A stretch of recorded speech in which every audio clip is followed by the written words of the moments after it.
স্বাগত জানাচ্ছি নিউজরুম সংলাপে। দর্শক, আমি আনোয়ার সাদি আপনাদের সঙ্গে আছি। আপনারা দেখছেন নিউজ 24। এই অনুষ্ঠানে আমরা সংবাদ এবং সংবাদের পর্যালোচনা করে থাকি। আপনারা জানেন আজ আমাদের স্টুডিওতে আমন্ত্রিত অতিথি আছেন দুজন। আপনাদের সঙ্গে পরিচয় করে দিই। আমার সঙ্গে রয়েছেন প্রথম আলোর যুগ্ম সম্পাদক জনাব মিজানুর রহমান খান, আপনাকে স্বাগত জানাচ্ছি। এবং আমাদের সঙ্গে রয়েছেন ঢাকা বিশ্ববিদ্যালয়ের অধ্যাপক এবং সমাজবিজ্ঞান অনুষদের ডিন জনাব ডক্টর শফিউল আলম ভূঁইয়া, আপনাকেও স্বাগত জানাচ্ছি। আমরা আলোচনা যাব, তবে তার আগে নিউজ 24-এর রাত 10টার সংবাদের শিরোনাম আপনাদের জানাই।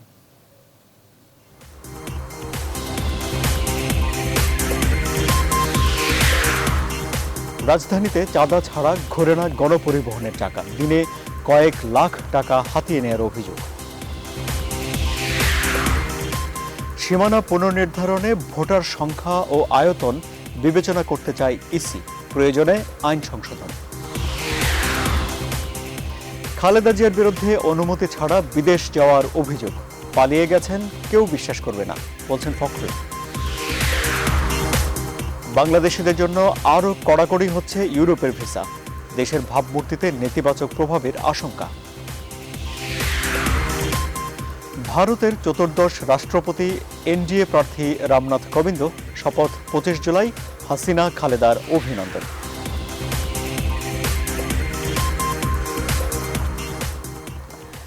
বাংলাদেশের আরও বেশ কয়েকটি টেলিভিশনের শিরোনাম আমাদের হাতে আছে, দর্শক আপনাদের সঙ্গে ভাগাভাগি করি।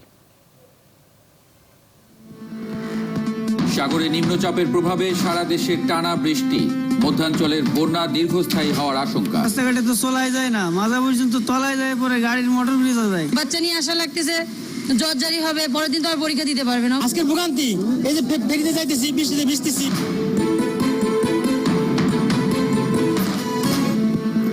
বন্যা পরিস্থিতি সামাল দেবার মতো পর্যাপ্ত ত্রাণ আছে সরকারের কাছে, জানালেন মন্ত্রী। আগাম ব্যবস্থা আমরা করতে বলেছি, প্রত্যেকটা জেলা প্রশাসনের হাতে আমরা খাদ্য সামগ্রী ইতিমধ্যে পাঠিয়ে দিয়েছি। সিটি কর্পোরেশন ও ইউনিয়ন পরিষদের টানা হ্যাচড়া, 7 বছরে ঠিক হয়নি মুগদা মান্ডা সড়ক।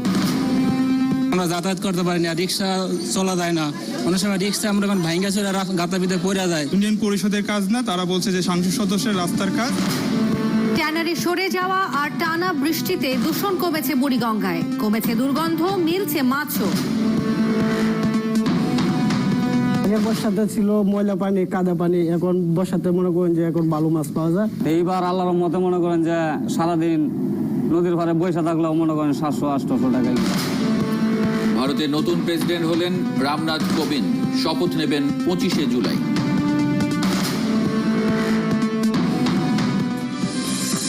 মুক্তিযোদ্ধার চিকিৎসায় অ্যাপোলো হাসপাতালের তুঘলকি কাণ্ড, ফেলে দেয়া পিত্তথলির অস্তিত্ব মিলল রিপোর্টে। তো এরকম অ্যাপোলোর মতো একটা ফার্স্ট ক্লাস হসপিটালে যদি এরকম গ্রস মিস্টেক করে, তবে সাধারণ হসপিটালগুলো কি দুরবস্থা, এটা চিন্তা করে আমি প্রশংসিত। সহায়ক সরকার প্রশ্নে নিজেদের অবস্থানে অনড় আওয়ামী লীগ বিএনপি, আলোচনায় সংকট সমাধানের তাগিদ ব্রিটিশ মন্ত্রী। এবার বান্দরবানে মহিলা কলেজের ভবনে রডের বদলে বাঁশ ব্যবহার, অসন্তোষের মুখে সরানো হলেও আতঙ্কে শিক্ষক শিক্ষার্থীরা।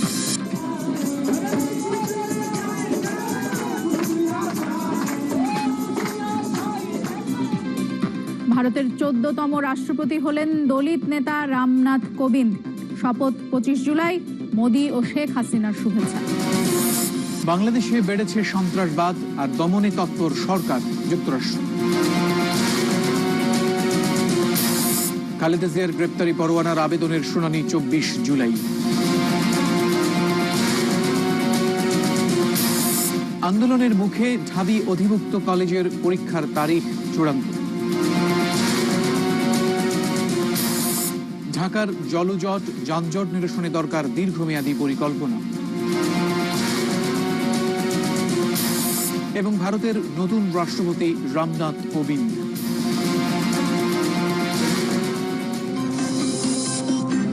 বন্যার পানি কমতে শুরু করায় তীব্র হয়েছে নদী ভাঙন।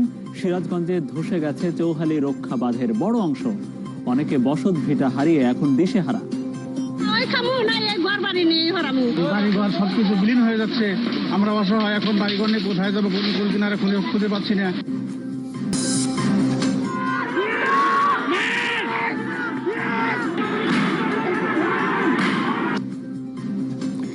ঢাকা বিশ্ববিদ্যালয়ে অধিভুক্ত 7 কলেজের শিক্ষার্থীদের সাথে পুলিশের সংঘর্ষ, আন্দোলনের মুখে পরীক্ষার রুটিন প্রকাশ।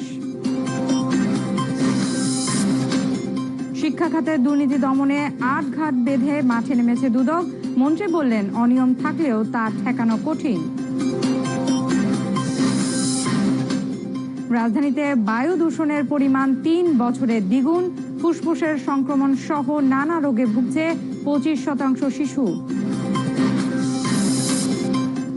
চীন সীমান্তে সেনা মোতায়েনের কথা স্বীকার করল ভারত। লোকসভায় পররাষ্ট্রমন্ত্রী সুষমা স্বরাজ বললেন, আত্মরক্ষার ক্ষমতা আছে নয়াদিল্লির।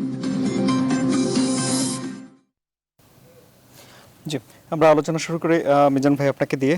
আদালতে আইনজীবীরা বিচারপতির দৃষ্টি আকর্ষণ করে অভিযোগ করেছেন যে বেগম খালেদা জিয়া অনুমতি ছাড়াই দেশের বাইরে চলে গেছেন, এবং তখন এই সংবাদটি শিরোনাম হয়েছে নিউজ 24-এও এবং গুরুত্ব পাচ্ছে। একই সঙ্গে মির্জা ফখরুলও বলছেন যে বেগম জিয়া পালিয়ে গেছেন, এ কথা কেউ বিশ্বাস করবে না। তাহলে বেগম জিয়ার লন্ডন সফরটা ঘুরে ফিরে নানাভাবেই বিভিন্ন অঙ্গনে বেশ আলোচিত বিষয় হয়ে গেল, কি বলেন? না, দেখুন, এটা খুব স্বাভাবিক যে দেশের অন্যতম প্রধান রাজনৈতিক দলের প্রধান নেতা তিনি বিদেশ সফরে গিয়েছেন, এবং সে দেশটাও আবার ব্রিটেন, লন্ডন, যেখানে তারেক রহমান রয়েছেন দীর্ঘদিন। তো সেই জায়গা থেকে খুব স্বাভাবিক যে এই সফরের একটা রাজনৈতিক দৃষ্টিকোণ বা রাজনৈতিক মাত্রা সবাই লক্ষ্য করবে। কিন্তু এখানে যে আপনি আদালতের জায়গাটা বলেছেন, সেটা কিন্তু আসলে ঠিক রাজনৈতিক বাতাবরণে দেখা সমীচীন নয়। এটাকে যদি আমরা ঠিক আইনগত একটা কাঠামোর মধ্য থেকে দেখি, তাহলে পরে দেখতে হবে যে তার মামলাগুলো যেগুলো বিভিন্ন আদালতে, তার তো অনেকগুলো মামলা, তো সেই মামলাগুলোর কোনগুলোর কি স্ট্যাটাস আদালতের আছে সামনে, সেটা দেখার বিষয়। তো আমি আসলে কিছুক্ষণ আগেই আমি একটি দায়িত্বশীল সূত্রে জেনে নিলাম যে আসলে এই বিষয়টির আইনগত জায়গাটা কোথায় আছে। তো সেইখানে আমি একটা তথ্য জেনেছি, সেটা একটা গুরুত্বপূর্ণ তথ্য। এটা যদি এটার উপরে নির্ভর করছে একটা আইনগত ব্যাখ্যা। তো আমি এভাবে জেনেছি যে তিনি কয়েক বছর আগে একটি মামলায়, সম্ভবত সেটা জিয়া অরফানেজ চ্যারিটির মামলায়, সেখানে তাকে হাইকোর্ট থেকে, উচ্চ আদালত থেকে তাকে বলা হয়েছিল যে রুল নিষ্পত্তি না হওয়া পর্যন্ত সময়ের জন্য তাকে জামিন দেওয়া হলো।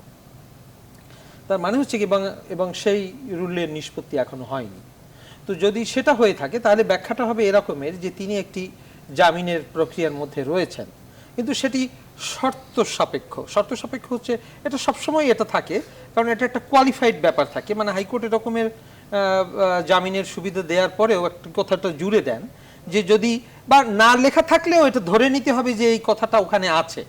আইনের উদ্দেশ্য হচ্ছে সেটা, যে যদি আপনি যদি অ্যাবিউজ করেন বা আপনি যদি যথাযথভাবে বা এবং subject to satisfaction of the lower court, আপনি যে কোর্টে আপনি যাচ্ছেন সেই কোর্ট কিন্তু তার একটা লিবার্টি থাকে যে আপনি যদি অ্যাবিউজ করেন, আমি জানি না কি কথা লেখা আছে, কিন্তু এরকমের একটা জায়গা যদি দেখা যায়। এখন যেহেতু আমি দেখতে পাচ্ছি যে প্রসিকিউশন থেকে আদালতে নিয়ে যাওয়া হয়েছে প্রশ্নটিকে, যদি আমি এভাবে দেখি যে তার একটা আইনগত ভিত্তি আছে, তাহলে হয়তো এই প্রশ্নটা সামনে আসতে পারে যে এই যে তাকে যে এই কথাটা, এটা যে দেয়া হয়েছে, সেটা যদি সেই শর্ত পূরণ না হয়ে থাকে, তাহলে পরে হচ্ছে যদি আদালতের সামনে এটা নিয়ে যাওয়া হয় যে এটি সেই শর্তর ব্যত্যয় ঘটিয়েছে, যে জায়গায় নিয়ে এলেন আপনি, তাহলে তিনি জামিনের প্রক্রিয়াধীন আছেন।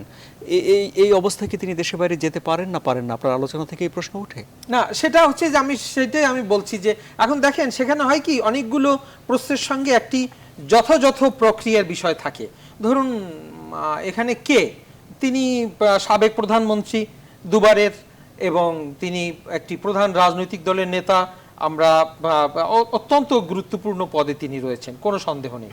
কারণ সেক্ষেত্রে আপনার আদালতের জায়গা থেকে কিন্তু এইটা একটা স্বাভাবিক প্রত্যাশা যে আপনার মামলাগুলো যেহেতু প্রক্রিয়াধীন রয়েছে, বিচারাধীন রয়েছে, সেহেতু আপনি যদি বিদেশে চলে যান, আপনাকে যখনই জামিন দেয়া হয়, তাও কিন্তু আদালতের এই ইন্টেনশন থাকে যে শুনানির স্বার্থে বা ন্যায় বিচারের স্বার্থে বা যে কোনো, আপনাকে জানি ডাকলেই পাওয়া যায়, তো এরকমের একটা স্বাভাবিক এক্সপেকটেশন কিন্তু আদালতের দিক থেকে থাকে বিচারাধীন মামলার সবটার ক্ষেত্রে, আমি এটি নির্দিষ্ট করে বলছি না। তো সেই জায়গা থেকে কিন্তু আমরা বিএনপির কাছ থেকে এই ব্যাখ্যা শুনেছি। হ্যাঁ, আমি খুবই মনে করি যে ফখরুল সাহেব যেটা বলেছেন, উনি একজন শ্রদ্ধেয় এবং বিচক্ষণ নেতা, নিশ্চয়ই তিনি পালিয়ে গেছেন এ কথা কেউ বলবে না বা এটা বিশ্বাসযোগ্য নয়।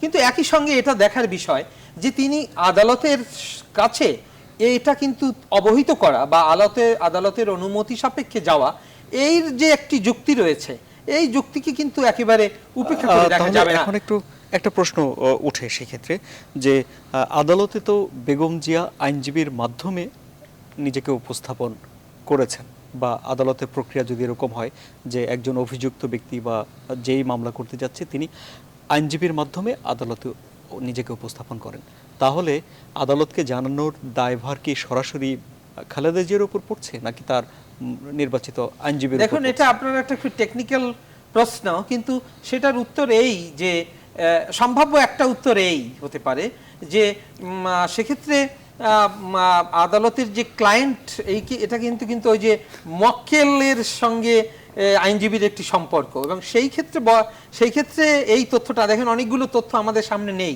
সুতরাং আমি চূড়ান্তভাবে কোনো মন্তব্য করার জায়গায় নেই। কিন্তু সেখানে নির্ভর করছে, দেখেন সেখানে যদি এই তথ্য আমরা জানি যে তিনি আইনজীবীকে যথাযথভাবে তিনি পরামর্শ দিয়ে গিয়েছেন, কিন্তু আইনজীবী সেটি যথাযথভাবে আদালতের সামনে যথাসময়ে অবহিত করেননি এবং তিনি কোনো প্রতিকার নেওয়ার চেষ্টা করেছেন কি করেননি, সেই তথ্যটা কিন্তু আমাদের সামনে থাকতে হবে। সুতরাং আমরা এটা অটোমেটিক্যালি একজন ব্যক্তি যেহেতু আদালতে আইনজীবীর মাধ্যমে তিনি নিজেকে ডিফেন্ড করে থাকেন, সেক্ষেত্রে আমি অটোমেটিক্যালি ধরে নেওয়াটা একটা কঠিন জায়গা যে এটি ধরে নিতে হবে। কিন্তু আমি এটাই বলবো যে তার জায়গায় একজন দায়িত্বশীল নেতা হিসেবে এটা জানা, আমি একজন ল অ্যাবাইডিং সিটিজেন হিসেবে আমার মনে হয় যে জনগণের কাছে বরং এটা যদি বিএনপির প্রেস রিলিজ থেকে এভাবেই আসতো যে কোশ্চেনটা এখন এসছে যে আসলে তিনি এটা subject to satisfaction of the court তিনি এই বিদেশ সফরে যাচ্ছেন, আমার মনে হয় যে সেটা আরো অধিকতর যথাযথ হতো। জি, শফিউল ভাই, রাজনৈতিক আলোচনার পাশাপাশি একটু আইনগত বিষয়েও এই বেগম খালেদা জিয়ার বিদেশ সফরকে ঘিরে উঠে এলো, বিশেষ করে লন্ডন সফরকে ঘিরে। যেমন মিজান ভাই আইন নিয়ে লেখেন, আইন অনেক ভালো বোঝেন, কিন্তু উনি কিন্তু স্পষ্ট করে বললেন না কোনো কিছু বা বলতে চাইলেন না। তো এখানে ধরেন আমি একজন সাধারণ নাগরিক হিসেবে স্পষ্ট করে বলতে চান না, আমি বলছি যে তথ্যগুলো তো মানে তথ্যের ভিত্তিতে ধরেন আইনগত একটা ব্যাখ্যা কিন্তু আপনাকে তথ্যগুলো তো আমাদের সামনে নেই। আমি আসলে আমি একটু শেষ করি যে যেমন এই যে সাধারণ হচ্ছে যখন আপনার বিরুদ্ধে বা আমার বিরুদ্ধে কোনো মামলা চলাকালীন থাকে, মামলা যখন চলে, একজন যখন জামিনে থাকেন তাকে যদি দেশ ত্যাগ করতে হয় স্বাভাবিকভাবেই আদালতের একটা অনুমতি নিতে হয়, কারণ তাকে জামিনটা ওইভাবেই দেওয়া হয় সাধারণভাবে, যদি বিশেষ কোনো ব্যবস্থা না করা হয়ে থাকে। সাধারণ জামিনের শর্ত হচ্ছে যেটা মিজান ভাই বলছিলেন যে ডাকা মাত্র তাকে যাতে আদালত পায়, কিন্তু এখন উনি বিদেশে আছেন, আগামীকালকে যদি আদালত তাকে ডাকে তাকে তো পাবে না, এবং আদালত কিন্তু বৈধভাবে হয়তো জানেও না, কারণ বৈধভাবে জানলে তো অনুমতির প্রশ্নটি আমরা উত্তর পেতাম। যে আমরা যেটা জানি যে খালেদা জিয়া বিদেশে গিয়েছেন অনুমতি ছাড়া গিয়েছেন, যেটা মির্জা ফখরুলের বক্তব্য থেকেও আমরা স্পষ্ট হলাম। এখন উনি যদি আদালতের কাছ থেকে অনুমতি চাইতেন, আদালত হয়তো অনুমতি তাকে দিত, কারণ উনি 2 বারের প্রধানমন্ত্রী ছিলেন, একটা বড় রাজনৈতিক দলের উনি নেতা, উনি বিদেশে যাবেন এবং লন্ডনে যাচ্ছেন যেখানে ওনার পুত্র আছে, পুত্রের সাথে দেখা করবেন নিশ্চয়ই, তো পারিবারিক সফরও হতে পারে, রাজনৈতিক সফরও হতে পারে। সেক্ষেত্রে আমার ধারণা যে আদালত বিষয়টি বিবেচনায় নিত। এখন এই অনুমতি না নেওয়ার কি কারণ থাকতে পারে আমি জানি না, হয়তো বা এটা নেহায়েতই ভুল যে মাথায় ছিল না যে এরকম একটা অনুমতি নিতে হবে, এছাড়া তো আমি আর কোনো কারণ দেখি না। কিন্তু বটম লাইন যেটি, মূল কথা যেটি, যে অনুমতিটি উনি নেননি, অনুমতি ছাড়াই গিয়েছেন। এখন অনুমতি ছাড়া উনি যেতে পারেন কিনা সেই কারণেই আদালতে এই প্রশ্নটি উঠেছে। আপনি আরেকটা বিষয়ে অবতারণা করেছিলেন যে এটা কি তার লয়ারের দায়িত্ব না তার দায়িত্ব। আসলে এটা হচ্ছে যিনি জামিনে থাকেন এটা তারই দায়িত্ব, কারণ হচ্ছে উনি তো লয়ারকে আসলে হায়ার করেন তার পক্ষে মামলা পরিচালনা করার জন্য। এটা হচ্ছে প্যাট্রন ক্লায়েন্ট একটা রিলেশনশিপ, যে লয়ার তার ক্লায়েন্টের জন্য কি করবেন ক্লায়েন্ট সেক্ষেত্রে বলে কি দেবেন। এই বিষয়টি মাথায় রাখতে হবে না যে মাঠের বিরোধী দল বলা হয় এখন বিএনপিকে, পার্লামেন্টে একটি বিরোধী দল আছে বলে। মাঠের বিরোধী দলের প্রধান, উনি আগে প্রধানমন্ত্রী ছিলেন, উনি বড় স্কেলে দেশের নেত্রী, তার সঙ্গে কি খুব সাধারণ ক্লায়েন্টের এক পাল্লায় মাপা যাবে? তা নিশ্চয়ই নয়। কিন্তু এখানে রিলেশনশিপ কিন্তু আপনি কে সেটার উপর ডিপেন্ড করে না, কারণ লয়ার এবং তার ক্লায়েন্টের মধ্যে একটা আইন সিদ্ধ সম্পর্ক আছে।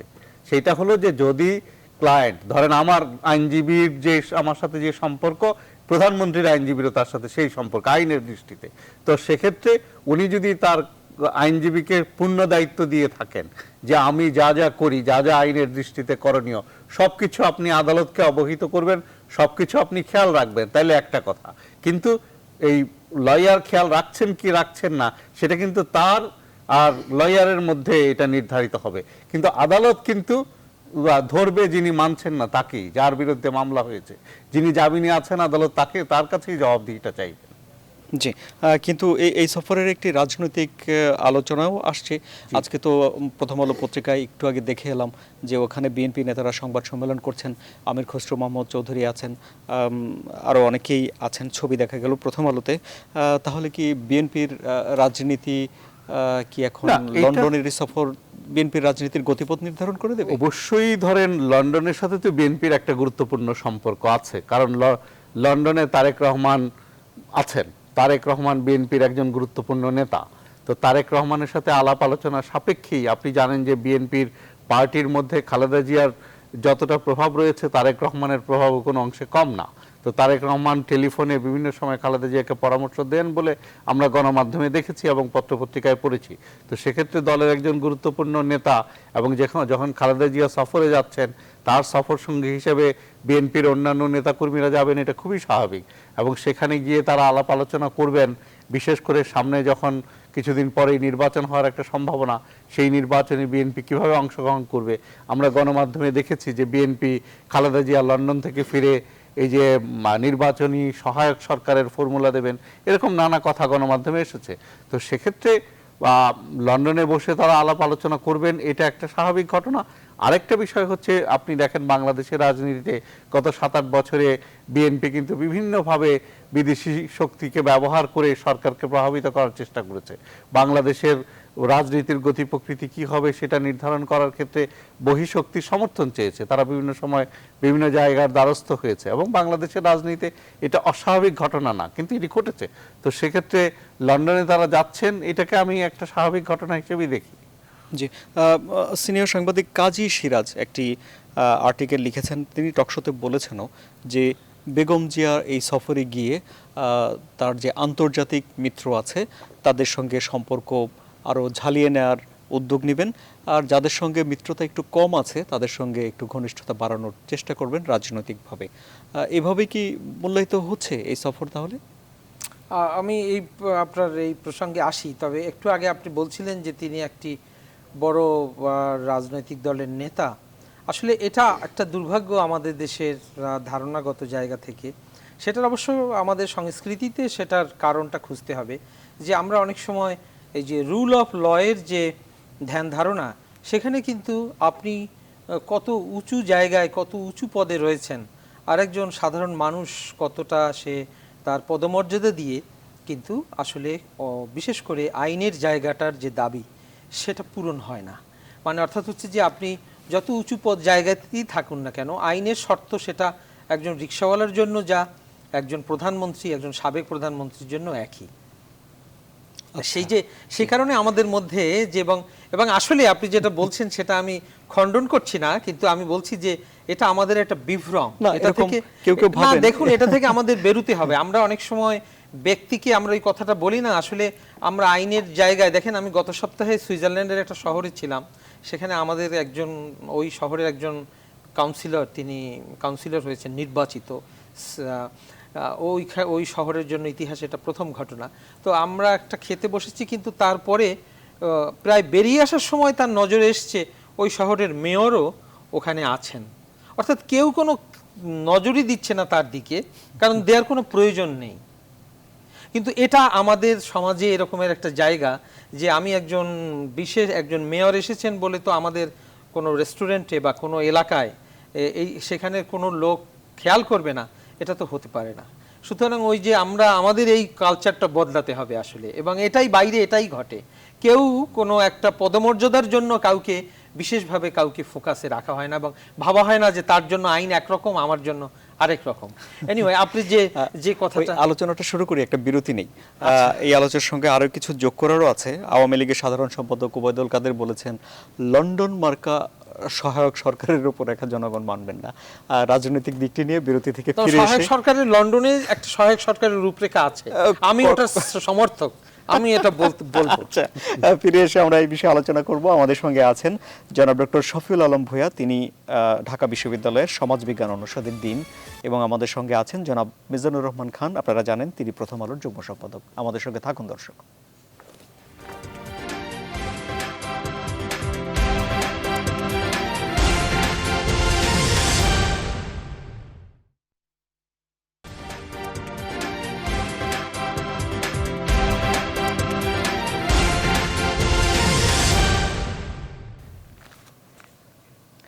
স্বাগত জানাচ্ছি, আপনারা দেখছেন নিউজরুম সংলাপ। আমার হাতে কয়েকটি সংবাদপত্র আছে, আমরা যে আলোচনা ছিলাম সেই আলোচনায় ফেরত যাব ঠিকই, তার আগে আমি সংবাদপত্রের গরম গরম খবরগুলো আপনাদেরকে চটপট জানিয়ে দিই। Ramnath elected Indian president, risky electric lines hung overhead, many fall victim to electrocution. RMG exports growth lowest in 16 years, earning dip 3.47% in 6 months. ভালো খবর নয় মোটেও। বাংলাদেশ প্রতিদিন, ভারতের নতুন রাষ্ট্রপতি রামনাথ কোবিন্দ, লন্ডন মার্কার রূপরেখা মানুষ মানবে না, যেটি বলছিলাম। ইসির সামনে যত চ্যালেঞ্জ, রোডম্যাপ অনুযায়ী এটি বলেছেন ওবায়দুল কাদের, লন্ডন মার্কার রূপরেখা মানুষ মানবে না।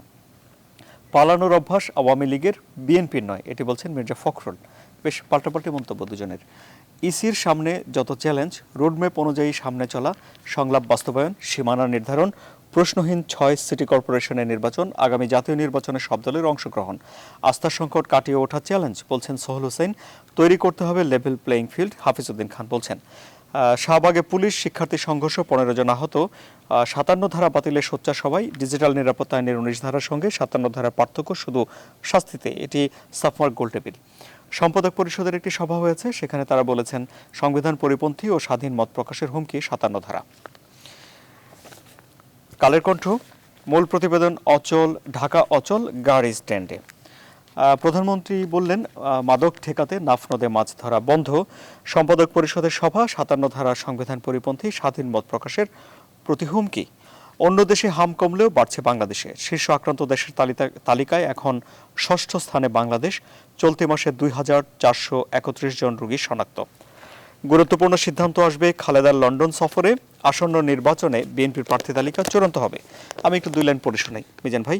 চিকিৎসার জন্য BNP chairperson Khaleda Zia London গেছেন বলে জানানো হলেও তার এই সফরেই হবে দলটির ভবিষ্যৎ কর্মপরিকল্পনা বিষয়ে গুরুত্বপূর্ণ কিছু সিদ্ধান্ত। দলটির একাধিক সূত্র জানিয়েছে, আগামী নির্বাচনে বিএনপির সম্ভাব্য প্রার্থীদের একটি তালিকা সঙ্গে নিয়ে গেছেন চেয়ারপারসন। দলের সিনিয়র ভাইস চেয়ারম্যান তারেক রহমানের সঙ্গে আলোচনা করে প্রার্থী তালিকা চূড়ান্ত করবেন তিনি। খুবই বড় খবর, কি বলবেন? দেখুন, এটা খবরের কাগজের রিপোর্ট তো, আর এটা যদি নাও ছাপা হতো, মানে এটা যদি আমরা বিবেচনায় নিয়ে অথবা না নিয়ে, আমরা এটা খুব স্বাভাবিক ভাবা যে একটা নির্বাচনী বিএনপি যদিও ভেতরে ভেতরে মানে বাইরে খুব জোরালো গলায় নির্বাচন বয়কটের, তত্ত্বাবধায়ক সরকার ছাড়া বয়কটের একটা কথা বলে যাচ্ছে, কিন্তু তারপরেও তাদের একটা প্রস্তুতি থাকাটাই কিন্তু স্বাভাবিক, যে এরকমের একটা প্রস্তুতি। কিন্তু এটা আমাদের আশাবাদী করে কিনা, সেটা হচ্ছে কি যে যদি আপনি বলেন যে শুধুমাত্র একটি অংশগ্রহণমূলক নির্বাচন যেন তেন প্রকারের, এবং তাতে তারা প্রার্থী 2 দল যাকেই দিক না কেন, শুধু একটা অংশগ্রহণমূলক নির্বাচনই বাংলাদেশের জনগণের প্রত্যাশা কিনা, বাংলাদেশের গণতন্ত্রের পথ কি কুসুমাস্তীর্ণ করার জন্য যথেষ্ট কিনা, তাহলে তার উত্তর কিন্তু দুঃখজনকভাবে না। যদিও আমরা সবাই সেটা চাইবো যে একটা ত্রুটি এবং সীমাবদ্ধতা সত্ত্বেও আগামী নির্বাচনটা যথাসম্ভব অংশগ্রহণমূলক হোক, সেটা আমরা সবাই প্রত্যাশা করি। কিন্তু একই সঙ্গে আমাদেরকে প্রার্থী নির্বাচনে কি তাহলে বিএনপির সিনিয়র ভাইস চেয়ারম্যানের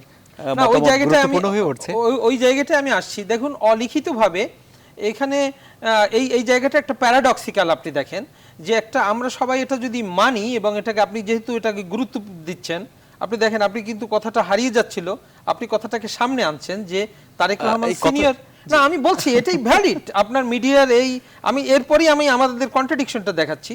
কিন্তু আপনি দেখবেন যে তার একটা ভয়েস, আপনি দেখেন যে তার একটা ভয়েস কিন্তু মিডিয়ায় ছাপা হচ্ছে না, তার দৃষ্টিভঙ্গি, তার মতামত কিন্তু প্রেস কিন্তু একটা স্ব-আরোপিত অথবা একটা আদেশের কথা আমরা সেটা জানি, সেটা কোথা থেকে কোন পর্যন্ত সেটা আমরা জানি না। সুতরাং আপনি খেয়াল করে দেখবেন যে আমরা সবসময় একটা প্যারাডক্সিক্যাল জায়গার মধ্য দিয়ে চলে। আমরা খুব গুরুত্ব দিচ্ছি যে এই সফরের মধ্যেই, কারণ এখানে সিনিয়র ভাইস প্রেসিডেন্ট বলেন বা তার ছেলে পর্দার আড়ালে থেকে বিরাট গুরুত্বপূর্ণ ভূমিকা পালন করেন, কিন্তু আপনি যদি তার অংশগ্রহণের জায়গা থেকে দেখেন, তার অন্যান্য মতামত প্রকাশের জায়গা থেকে দেখেন, তাহলে পরে কিন্তু আবার ব্যাপারটা একটা ভিন্নতর একটা চিত্র রয়েছে। যা হোক, এখন আমরা যদি এইটা ভাবি যে দেখুন এখন এই ডিজিটাল যুগে এই সফরের মধ্যেই চূড়ান্ত হয়ে যাবে, ঠিক এরকমেরটার কি খুব প্রয়োজন রয়েছে? এখনকার সময়ে এরকমের ফিজিক্যাল প্রেজেন্সের মধ্যে দিয়েই এটি ঠিক হয়, একটা পকেটেড করে তালিকা নিয়ে যায়, এই ভাবনাটা কি আগে আমরা অনেক আগে আছে কিনা, মানে এটাও আমাদেরকে মনে রাখতে হবে যে আমরা ঠিক এতটা এরকম। তার থেকে আমি বরং এই যে আপনি সহায়ক সরকারের কথাটা বলছেন সেটা আমি খুব জোর দিতে চাই, কারণ ব্রিটেন আমাদেরকে দেখাচ্ছে আমরা ব্রিটিশ মডেল নিয়েছি এবং আমরা কথায় কথায় বলি আমরা ওয়েস্টমিনিস্টার মডেল ফলো করি, কিন্তু আমরা কখনো সেই 1972 থেকে এ পর্যন্ত আমরা খোলসটা অনেকখানি নিয়েছি, কিন্তু সংস্কৃতিটা একেবারেই আমরা নিতে চাচ্ছি না। এবং এখনো পর্যন্ত এখন দেখুন সরকার বলছে, আওয়ামী লীগের কথাই বলছি, তারা চাইছে যে ক্ষমতায় থেকে ক্ষমতাসীন প্রধানমন্ত্রী নির্বাচনকালীন সরকারের প্রধান থাকবেন, সেইটা আমাদেরকে মেনে নিতে বলছেন। কিন্তু এর যে একটা কালচারাল জায়গা রয়েছে, আপনি ব্রিটেনের কথা আমি জন্য বলছি, দেখেন ব্রিটেন একটা অলিখিত সংবিধানের দেশ হয়েও তারা কি ধরনের পরিস্থিতির মধ্যে পড়ে গিয়ে তারা একটা ফিক্সড পার্লামেন্ট অ্যাক্ট করেছে ইতিহাসে তার প্রথমবারের মতো, যাতে করে প্রাইম মিনিস্টার তার নিজের ইচ্ছা মতো সময় নির্বাচন করতে না পারে। এবং সেটাই আমরা দেখছি যে নির্বাচন জনগণ চায় না, বিরোধী দল চায় না, তারপর ঘন ঘন নির্বাচন আমরা ব্রিটেনে দেখতে পাচ্ছি। এবং আরেকটা কি দেখতে পাচ্ছি, সেখানে তারা লিখে নিয়েছে কতগুলো রুলস, তার মধ্যে একটা হচ্ছে যে নির্বাচনের যেদিন তফসিল ঘোষণা করা হবে তার একটা আগে পর্যন্ত সময়ে ক্ষমতাসীন দল কোনো বড় ধরনের প্রতিশ্রুতি দিবে না, কোনো বড় ধরনের সচিব পদে রদবদল আনবে না। এখন আপনি আমাদের রাজনীতির সাথে মেলান, এক দল বলছে আমরা সরকারি, কারণ হচ্ছে উন্নত গণতন্ত্র, এই হচ্ছে নিয়ম, যে সেটা হচ্ছে যে ক্ষমতাসীন প্রধানমন্ত্রী সরকারে থাকেন এবং তার অধীনেই নির্বাচন হয়, কিন্তু আপনি তাকে দেখেন না টোটাল প্যাকেজটা হাজির করতে। এবং আমাদের বিরোধী দলকে দেখেন, সে লন্ডনে গিয়ে আপনি কি বলছে তালিকা তৈরি করছে, কিন্তু আপনি লন্ডন থেকে তো এই মডেল যেটা আপনি অনুসরণ করছেন সেটাও তো আপনি নিয়ে আসবেন। এবং সেই কথা আমি বরং বলবো বিএনপি এবং আওয়ামী লীগ ওখানে এই ধরনের আমাদের যেটা পল্টনে হওয়ার কথা, যেটা আমাদের ঘরে হওয়ার কথা, সেটা তারা যেন ওখানে যথাসম্ভব কম করেন। বরং তারা এই যে ব্রিটেন যে এই কালচারটাকে নিয়ে এসছে এবং বিশ্বের সামনে যে ওয়েস্টমিনিস্টার মডেলের গণতন্ত্র হাজির করেছে, এবং সত্যিই যে ক্ষমতাসীন দলের অধীনে একটি অংশগ্রহণমূলক অবাধ ও সুষ্ঠু নির্বাচন হতে পারে, জনগণ না চাইলে, বিরোধী দল না চাইলে, সাংবিধানিক বাধ্যবাধকতা না থাকা সত্ত্বেও ঘন ঘন নির্বাচন হতে পারে, সেই মডেলটার দিকে তাদেরকে তাকাতে হবে।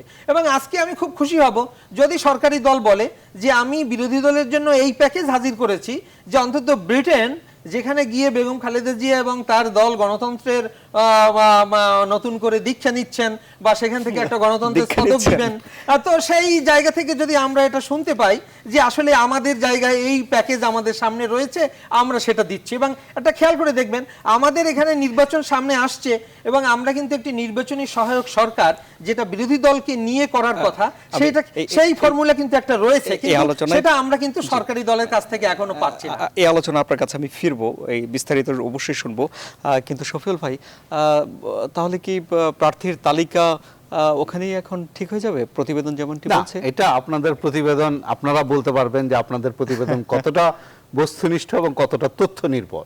আমি যদি আপনাদের এই প্রতিবেদনটাকে গ্রহণ করি, আমি কিন্তু অবাক হচ্ছি না। কেন অবাক হচ্ছি না?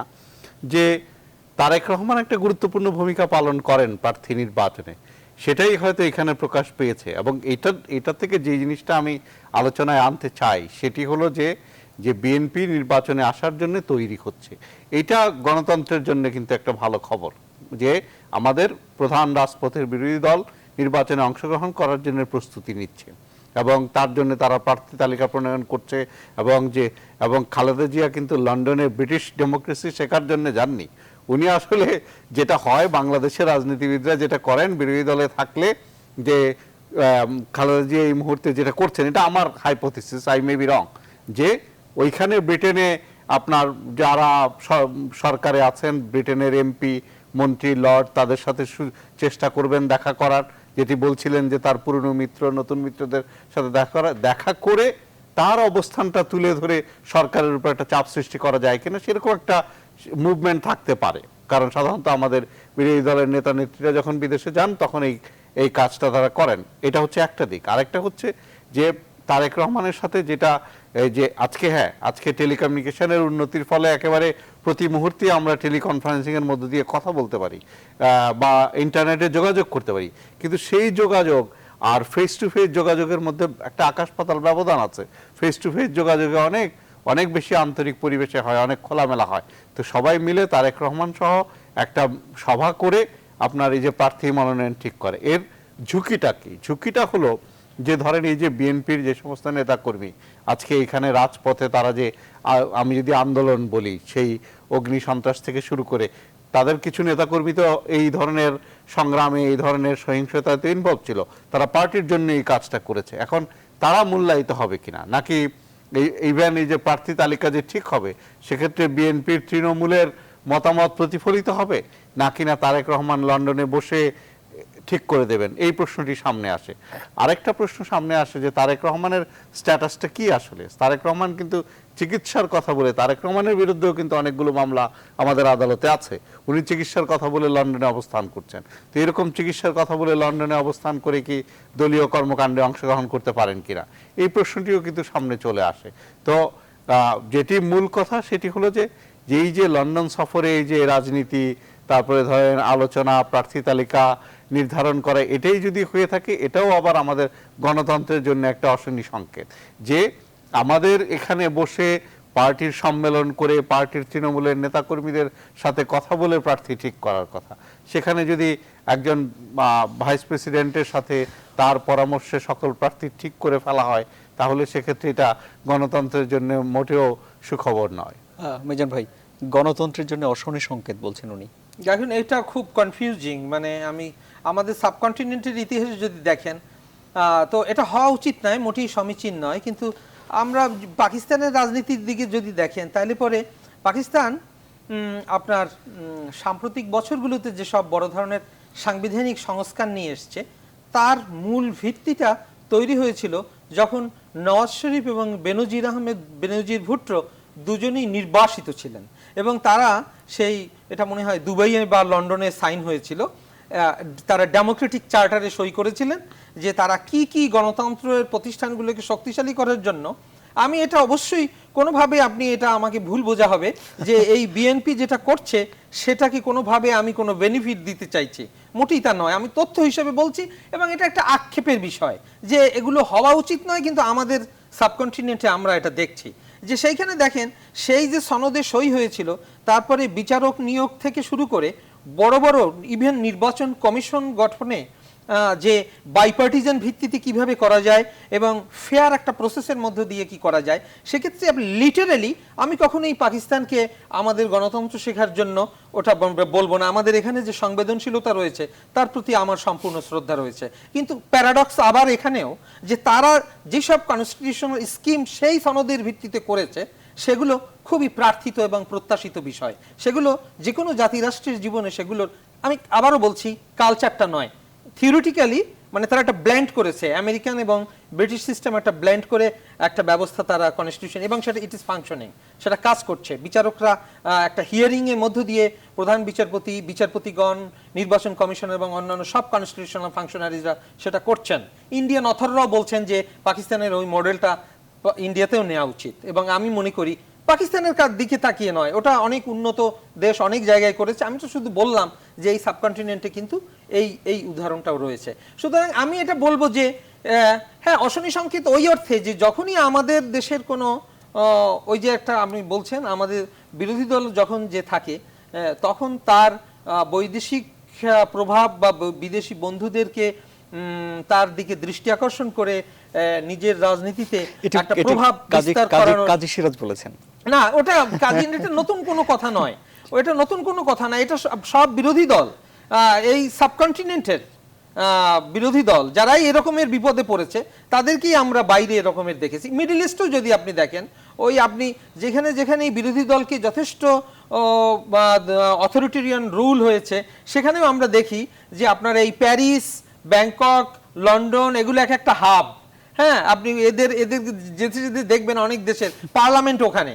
হ্যাঁ, বলবো যে এইটা হচ্ছে এক্সাইল গভর্নমেন্টের পার্লামেন্ট। এইসব এক্সারসাইজ আফ্রিকার দেশগুলোতে আছে। যাই হোক, আমরা সেই জায়গায় যাব না, কারণ আমরা মনে করি যে আমাদের এটা ভালো ক্রেডেনশিয়াল রয়েছে, এবং সেই জায়গা থেকে আমি বলবো যে আমাদের যে পারস্পরিক শ্রদ্ধাবোধ বা রাজনৈতিকবিদদের মধ্যে যেটা যথেষ্ট আমরা ঘাটতি দেখি, সেটা এই নির্বাচনকে সামনে রেখে সেটার একটা অবসান হবে। এটা আশাবাদের কথা। আপনি একটা শব্দ উচ্চারণ করলেন, এটি অনেকের মাথায় টোকা দিতে পারে, এক্সাইল গভর্নমেন্ট। না, এখন দেখেন, এইটা আমি এটা বলবো না, এটা তো একটা মানে খুবই অস্বাভাবিক একটা জায়গা, সুতরাং আমি এদিকে যাব না। আমি আশা করব যে আমাদের শুভবুদ্ধির উদয় হবে আমাদের রাজনৈতিক দলগুলোর, কারণ বিশ্ব এখন এই গোলকায়নের যুগে বিশ্ব আমরা যা ভাবছি তার চেয়ে দ্রুত গতিতে এগুচ্ছে। এখন বৈশ্বিক চ্যালেঞ্জ ফেয়ার ইলেকশন নয়, এখন মানুষের চ্যালেঞ্জ হচ্ছে ক্লাইমেট চেঞ্জের সঙ্গে নিজেকে খাপ খাওয়ানো। কারণ এই 50, 25, 30 বছর এগুলো খুব হাস্যকর। আমরা যে রাজনীতির মধ্যে নিজেকে আবদ্ধ রেখেছি, এখানে রোড ম্যাপের কথা বলছি, এখানে লেভেল প্লেইং ফিল্ডের কথা বলছি, যেখানে আমরা পড়ে আছি, এটা একেবারেই এটা একটা রাষ্ট্রের একেবারে একটা প্রাথমিক পাঠের পর্যায়ে। কিন্তু আসলে বিশ্ব এবং মানুষের জায়গা থেকে যদি দেখেন, তাহলে এখন মানুষের যেগুলো প্রধান যে জায়গাগুলো দরকার, তার দরকার হচ্ছে অর্থনীতির বৈচিত্র্যকরণ। আমাদের অর্থনীতি এখনো আজকের 50 বছরে পৌঁছাচ্ছি আমরা, আজও পর্যন্ত আমাদের অর্থনীতি দুটোর শিকড় হচ্ছে মাটিতে। একটি হচ্ছে রেডিমেড গার্মেন্টস বিক্রি করি আমরা, আর একটি হচ্ছে রেমিটেন্স দেই, এবং সেখানে অনেক কান্না, রক্তের গন্ধ লেগে আছে। এই দুটো জায়গা ঘুরিয়ে দিয়ে আমাদের অর্থনীতিকে আমাদের শিকড়মুখী করতে হবে। এটা হচ্ছে আমাদের চ্যালেঞ্জ। আমাদের চ্যালেঞ্জ হচ্ছে যে আমরা ক্লাইমেট চেঞ্জের সমস্ত প্রেডিকশন বলছে যে আমরা সবচেয়ে যারা খারাপভাবে প্রভাব পড়বে তেমন দেশগুলোর মধ্যে আমরা একটা, এবং আমরা তার চেঞ্জের কিছু আলামত আমরা ইতিমধ্যে আমাদের প্রাত্যহিক জীবনে দেখতে পাচ্ছি। সুতরাং এই সব চ্যালেঞ্জগুলোকে মোকাবেলা করা এবং সেটা গুড গভর্নেন্স ছাড়া সম্ভব নয়। সুতরাং সেই জায়গাটার দিকে আমাদের দেখুন, আমরা সবসময় আলোচনাটাকে আবদ্ধ করে রাখছি ইলেকশন দিয়ে, কিন্তু এটা একটুখানি ছোট একটা জায়গা, কিন্তু বড় জায়গাটা হচ্ছে ইভেন আপনি দেখেন যে দেশে ইলেকশন ত্রুটিপূর্ণ, সেই দেশ ইনভেরিয়েবলি সেখানে তাদের পুয়ার গভর্নেন্স হবে, তার ডেমোক্রেটিক ক্রেডেনশিয়াল খুব খারাপ হবে, সেটা কিন্তু কোনো কথা নেই। আমরা এখানে ইলেকশন গতটা খারাপ করেছি বলে আমাদের এই সরকারকে আমরা কোনো ইজারা দিতে পারি না যে তাদের ব্যাড গভর্নেন্স করা বা তার কোনো অ্যাকাউন্টেবিলিটি থাকবে না, বা তার সেটার প্রয়োজন নেই, সেটা কিন্তু কোনো পজিশন নয়। আপনি ইলেকশন খারাপ করতে পারেন। ব্রিটেনের ইতিহাসে, আমি ব্রিটেনে বলছি এই কারণে, দেখেন ব্রিটেনের ইতিহাসে লং পার্লামেন্টের ইতিহাস আছে, মানে একবার একটা নির্বাচন করেছে, তারপর 5 বছর পরে আরেকটা করার কথা, পারে নাই যে কোনোভাবে হোক, ওটাকে বাড়িয়ে নিয়েছে, ওটাকে 10, 15, 20 বছর পর্যন্ত বাড়িয়ে নিয়েছে ইলেকশন ছাড়া। আমি বলছি না যে এইটা এই কপি করা হোক, কিন্তু আমি বলছি যে ওই যে 15-20 বছর, তখন কিন্তু rule of law, judicial independence, good governance, ওগুলো কিছু ক্রিয়াশীল করার, কার্যকর করার, জনগণকে সুশাসন দেওয়ার, সেটা আমি এই নির্বাচন সারাক্ষণ এটা করে আমি এটা দিয়ে আমি এই যে ডেমোক্রেসির যে ডেফিসিট, সেটা আমি সবসময় এটা বলি যে হ্যাঁ, আমি 5ই জানুয়ারি নির্বাচনের সমালোচক, কিন্তু ওই যে তার ঘাটতি, এই সরকারের বা এই দলের যে ঘাটতি, সেটা পূরণ করতে পারে অধিকতর সুশাসন দিয়ে, অধিকতর আইনের শাসন প্রতিষ্ঠা করে। সেইটাই সে পারছে কিনা সেটা হচ্ছে কথা, কিন্তু সেখানে আমরা খুব ভালো চিত্র দেখতে পাই না। আবার আলোচনায় ফিরবো, আমাদের একটা ছোট্ট বিরতি নিতে হচ্ছে। বৈশ্বিক চ্যালেঞ্জ অনেক আছে, কিন্তু তারপরেও আমাদের এখন নির্বাচন নিয়ে অনেক আলোচনা হচ্ছে। নির্বাচন কমিশনের দিক থেকে একটি উদ্যোগ আছে, সেটা নিয়ে বিরতির পরে সে আলোচনা করছি। দর্শক, আমাদের সঙ্গে থাকুন।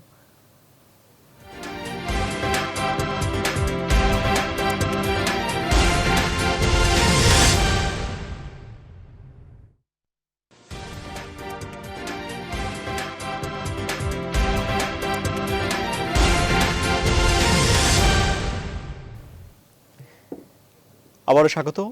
দেখছেন নিউজ 24। এই অনুষ্ঠানের নাম নিউজরুম সংলাপ।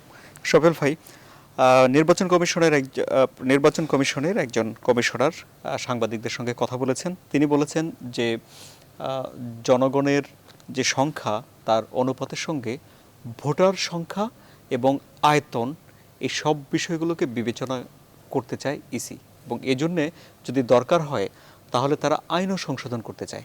এই বিষয়টি কি আমাদের নির্বাচনের ইতিহাসের জন্য একটি নতুন সম্ভাবনা হবে, নাকি নতুন কোনো সংকটের তৈরি করতে পারে? কি ভাবছেন আপনি? প্রশ্নের উত্তর দেওয়ার আগে আমি আগের একটা প্রসঙ্গে ফিরে যেতে চাই, যে এই বিষয়টি এসেছে যে বেনজির ভুট্টো এবং নওয়াজ শরীফের মধ্যে যে সমঝোতার কথা বলা হয়েছে, এটি কিন্তু সমঝোতাটা হয়েছিল তখন পাকিস্তানের সামরিক সরকার ক্ষমতায় ছিল। নওয়াজ শরীফ এবং বেনজির ভুট্টো দুইজনই নির্বাসিত ছিলেন। তারা আলাপ করেছেন, আলাপের ভিত্তিতে কিছু সিদ্ধান্ত নিয়েছেন, সেগুলো বাস্তবায়ন করার চেষ্টা করেছেন। আমাদের দেশেও কিন্তু এরকম সমঝোতা হয়েছিল যখন 3 জোট সামরিক সরকারের বিরুদ্ধে আন্দোলন করছিল। পরবর্তীতে বিএনপি ক্ষমতায় এসে সেই 3 জোটের যে ঐক্যমতগুলো হয়েছিল, যে রূপরেখার অনেক কিছুই বাস্তবায়ন করেনি। তো শুধু বিএনপি নয়, সেটা আজও অবস্থাবাহিত রয়েছে এবং সেটা দুই সরকারই করেনি। না, প্রথমে ক্ষমতায় এসে তারা করেনি। তো আমি পার্থক্যটা দেখালাম আর কি, যে আপনার ওই অ্যানালজিটা আর আমাদের কনটেক্সটের মধ্যে অনেক পার্থক্য। তো যাই হোক, এবারে এসে আপনি যে প্রশ্নটি করছিলেন যে এই যে সীমানা পুনর্নির্ধারণ, এটা নির্বাচন কমিশনের কিন্তু একটা রুটিন বিষয়।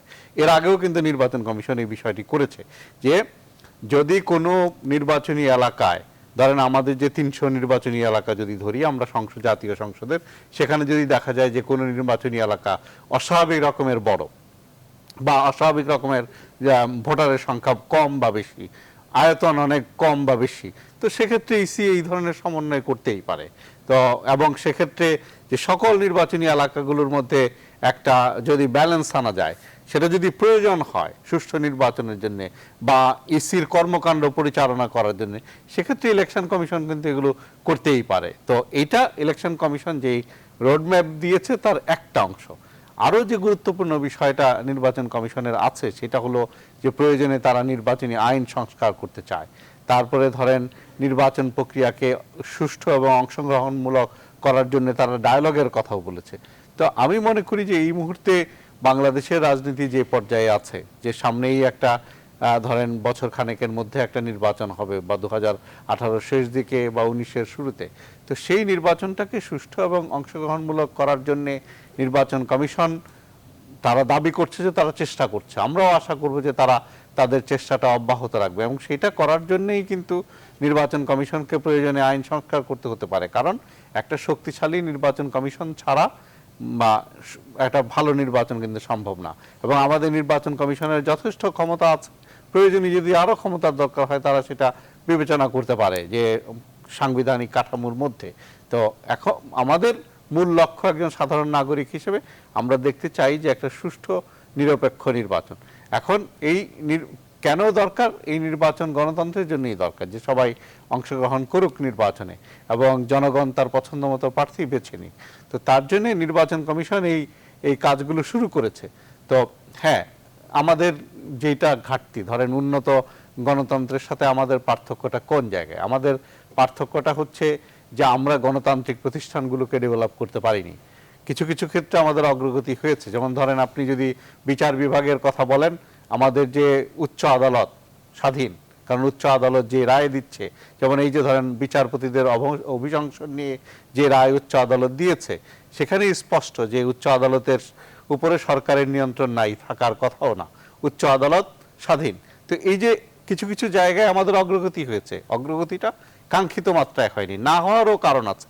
কারণ হচ্ছে বাংলাদেশ বোধহয় আপনার ওই যে গুটি কয়েক দেশগুলোর মধ্যে পাকিস্তানের সাথে এক জায়গায় বাংলাদেশের তুলনা চলে, সেইটা হচ্ছে যে স্বাধীনতা 3 বছরের মাথায় জাতির জনককে হত্যা করে সামরিক সরকার অনেক দিন চালালো, তারপরে গণতান্ত্রিক সরকার আসলো, তারপরে আবার সামরিক সহায়ক সরকার আসলো, যেই সামরিক সরকারের সাথে আবার অনেক সুশীল সমাজের ব্যক্তিবর্গ থেকে শুরু করে অনেকে সম্পৃক্ত হলেন। তো এইরকম আমাদের যে রাজনৈতিক টানাপোড়েন এবং রাজনৈতিক প্রক্রিয়াকে রাজনৈতিক প্রতিষ্ঠান সেইভাবে দাঁড়ায়নি। তো এটার জন্যে যে হ্যাঁ, কেউ কেউ হয়তো বলতে পারেন যে 55 বছর অনেক লম্বা সময়, কিন্তু আমি মনে করি যে ব্রিটেনের গণতন্ত্রের ইতিহাস তো অনেক লম্বা, 250-300 বছরের ইতিহাস। তো সেই হিসেবে আমাদের ইতিহাস 45-40 বছরের ইতিহাস। তো গণতান্ত্রিক চর্চাটাকে যদি আমরা অব্যাহত রাখতে পারি এবং ক্ষমতা যদি আপনার এই রাজনীতিবিদদের হাতে থাকে, তাহলেই কিন্তু ওই জায়গায় যাওয়া সম্ভব। তার জন্য জনগণের ভয়েসটা থাকতে হবে, জনগণের অংশগ্রহণ করার সুযোগটা থাকতে হবে। জি, মিজান ভাই, নির্বাচন কমিশন বলছে যে ঢাকায় নতুন আর আসন তৈরি হবে না। আসন পুনর্বিন্যাস নিয়ে কথা বলছি।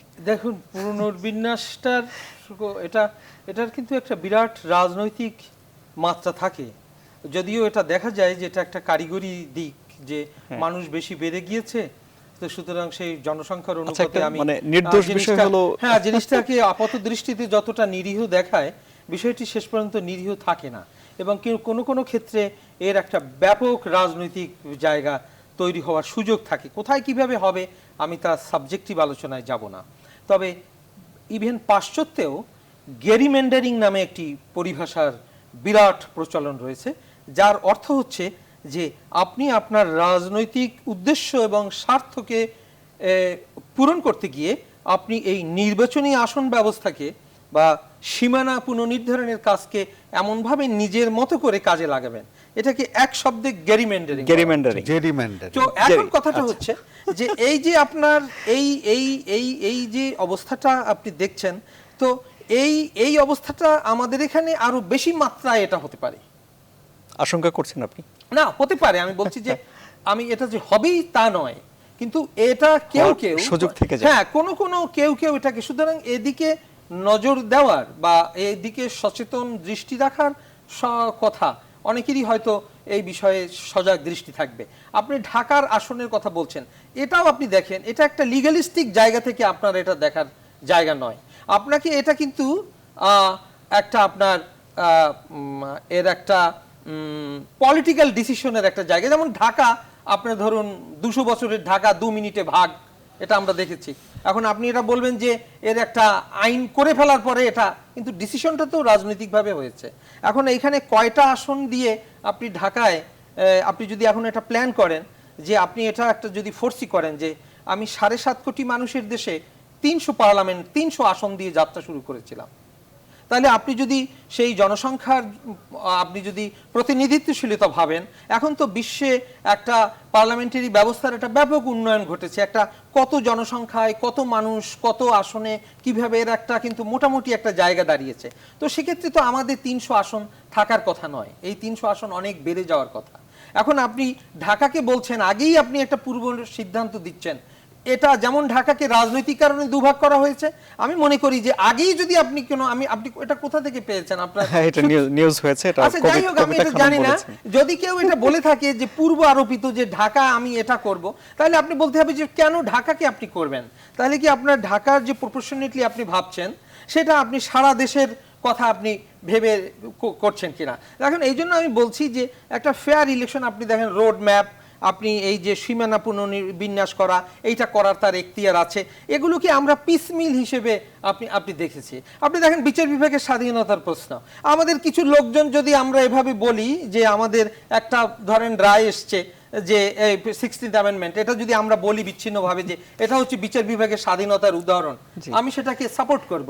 কিন্তু আমরা একই সঙ্গে মনে রাখবো যে এই যে নির্বাচন হতে যাচ্ছে এবং তার যে প্রি-পোলস ইরেগুলারিটি ইনকোয়ারি কমিটিগুলো হবে, ওগুলো সব ট্রায়াল জাজরা করবে, এবং সেই ট্রায়াল জাজরা সবাই সরকারের অধস্তন আদালতে, তাদের ব্যাপক নিয়ন্ত্রণ রয়েছে। এবং 72 সংবিধানে এই সরকার 16th অ্যামেন্ডমেন্টে সে 72 সংবিধানের কথা বলছে, আর লোয়ার কোর্ট নিয়ন্ত্রণের ক্ষেত্রে সে জিয়াউর রহমানের সামরিক ফরমানকে সমর্থন করছে।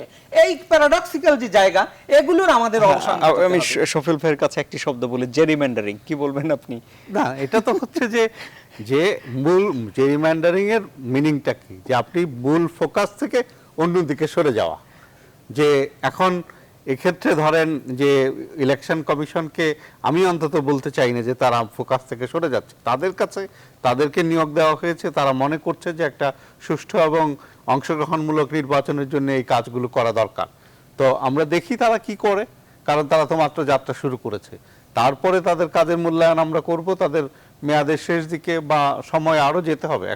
আমার তো মনে হয় যে এটা too early to assess their performance. একটু সীমানা পুনর্নির্ধারণের নিরীহ আবরণের ভিতরে কি একটু রাজনীতি লুকিয়ে না, থাকে? যেমন হ্যাঁ, তবে এটাকে তো রাজনৈতিক উদ্দেশ্যে ব্যবহার করা যায়, কিন্তু আমরা তো এখনই জানি না যে ওনারা কিভাবে সীমানাটা আমাদের- জি, নির্ধারণ করছেন। সময় শেষে, দুই বাক্যে যে- শেষ করতে হবে যে আমাদের। কিভাবে সীমানাটা নির্ধারণ করছেন। তো এটা যদি ওনারা রাজনৈতিক ভাবে করেন তাহলে রাজনৈতিক সমালোচনা আসবে। ওনারা যদি সত্যিকার অর্থেই জনগণের সমানুপাত বা বিভিন্ন জিনিস বিবেচনা করে বস্তুনিষ্ঠভাবে করেন তাহলে বস্তুনিষ্ঠ বলতে হবে আমাদেরকে। এক বাক্যে শেষ কথা কিছু থাকলে অনুষ্ঠান শেষ করতে হবে। না, সময় আপনি শেষ। ওই বারবার লন্ডনের কথা বলছিলেন, আমি ওটা তো ভুলবো না। 30-এর দশকে চার্চিল কেয়ারটেকার গভর্নমেন্ট করেছিলেন, তারপরে নির্বাচন উনি যে তৃতীয় বিশ্বযুদ্ধে জয়ী হয়েছেন, ভেবেছেন যে তিনি জয়ী হবেন, কিন্তু আসলে হতাশ হয়েছেন, উনি হেরে গেছেন। সেটা কেয়ারটেকার গভর্নমেন্টের অধীনে হয়েছিল।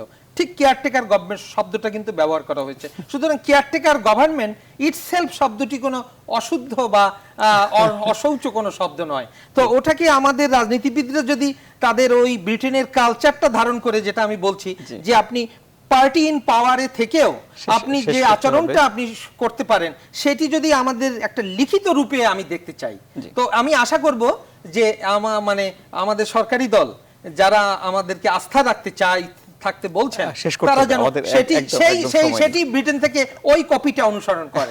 অনেক ধন্যবাদ জনাব ডক্টর শফিউল আলম ভূঁইয়া, অনেক ধন্যবাদ জনাব মিজানুর রহমান খান, দুজনকেই। দর্শক, আপনারা যারা আমাদের অনুষ্ঠান দেখেছেন তাদেরকে অনেক ধন্যবাদ জানিয়ে রাখছি। প্রতি রাত 12টায় আমাদের এই অনুষ্ঠান হয় নিউজরুম সংলাপ। দেখার আমন্ত্রণ রইল। শুভরাত্রি।